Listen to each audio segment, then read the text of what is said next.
Every time you flip a light switch, or charge your phone, or fill up your car, you're plugging into this massive, incredibly complex system. But if you ever really stop to think about the hidden rules that decide the cost and, well, the availability of all that power, we're going to pull back the curtain on the surprisingly powerful field of energy economics. It is so much more than just numbers on a bill. Seriously, the prices we pay are the result of this intricate global dance between resources, technology, politics, and, of course, human behavior. So let's dive right in and unpack the economics that really do shape our modern world. Okay, so to even begin to understand the forces behind our energy bills, we first need to get a handle on what energy economics actually is. Let's start with a clear definition. At its heart, energy economics is really the science of making smart choices about how we power our world.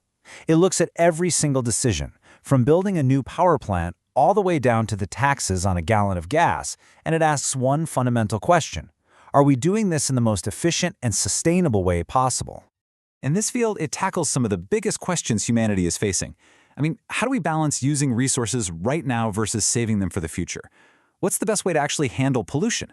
Believe me, these aren't just academic exercises. The answers literally determine how we're going to power our future and, protect our planet. So much in economics really just comes down to one core concept, and energy is absolutely no exception. It is all about supply and demand. Think about it. We as a society have this almost infinite appetite for energy to run our homes, our industries, our transportation, everything. But the resources to create that energy, they're anything but infinite. And this fundamental tension, that's the engine that drives the entire energy market. Now here's where it gets really interesting, especially on the supply side. On one hand, you've got your non-renewables, fossil fuels. They are finite. Once they're gone, they are gone. But on the other hand, you have renewables like solar and wind, which aren't going to run out. The challenge with them isn't about supply, it's about reliability. The sun doesn't always shine, right? The wind doesn't always blow. So the economic puzzle becomes, how do we affordably capture and store that energy for when we actually need it? And this creates a huge dilemma for those non-renewable resources. Just picture a country with vast oil reserves. Do they pump it all out now to fuel their economy and get that immediate cash? Or do they conserve it, betting that as it becomes scarcer, it'll be way more valuable in the future? This is where energy economists come in. They're the ones trying to model that optimal path, the perfect rate of extraction over time. So we've talked about supply and demand, but how does all that actually turn into the price you pay at the pump or on your utility bill? Who's the referee in this game?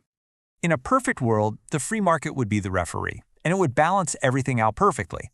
High demand would lead to higher prices, which would encourage more supply, and on it goes. But energy markets are rarely, if ever, perfect. And when they're not, the consequences can be huge. Economists have a name for this. It's called market failure. It's basically when the free market, left to its own devices, leads to outcomes that are actually bad for society as a whole, like crazy high prices or, say, massive environmental damage.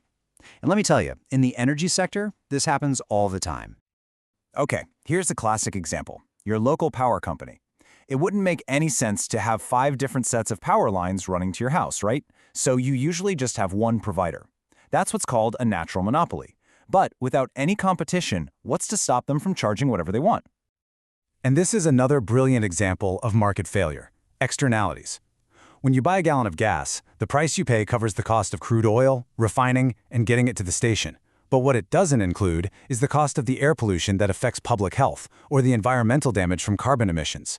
Those are external costs that society as a whole has to pay, not the producer or the consumer at the pump. This is exactly where governments step in with their economic toolkits. To try and correct these market failures, they can put a tax on things we want less of, like carbon emissions, or they can offer subsidies for things we want more of, like solar panels. It's this constant balancing act of rules and incentives, all designed to nudge the market in a better direction. And all of this brings us to what might be the biggest challenge in all of energy economics: figuring out how to account for the hidden environmental costs of our energy choices. This quote really just gets right to the heart of it. For decades, the environmental cost of energy was treated as an externality. It was just off the books. So the massive challenge for economists today is figuring out how to put that damage back on the balance sheet. Now, there's this fascinating theory called the environmental Kuznets curve. It basically suggests the kind of get rich, then get clean pattern. As countries start to industrialize, pollution often gets way worse. But once they reach a certain level of wealth, they have the resources and, frankly, the public will to clean up their act, and so pollution starts to decline. The critical question for our planet is, can we afford to wait for that turning point? So how do you even begin to tackle a problem as huge as pollution? Well, economists start by breaking it down. You've got your stationary sources, think of big power plants and factories. And then you've got your mobile sources, every single car, truck, and plane on the move. Tackling a factory smokestack requires a totally different economic strategy than, say, changing the behavior of millions of individual drivers. And ultimately, all of this leads to the single biggest market failure in human history, climate change. It is the ultimate externality, a truly global problem that requires a global economic solution. This is the central puzzle that energy economists are trying to solve today. So, where do we go from here? Well, the good news is that economics doesn't just diagnose the problem. It also offers a really powerful framework for the solutions that are going to shape our energy future. You see, a huge part of the solution isn't necessarily about finding more energy, it's about being smarter with the energy we already have. This is called demand management. It can be as simple as conservation, just using less. It can be technological, through more efficient appliances. And it can be behavioral, like, for instance, running your dishwasher at night when electricity demand is low and the prices are actually cheaper.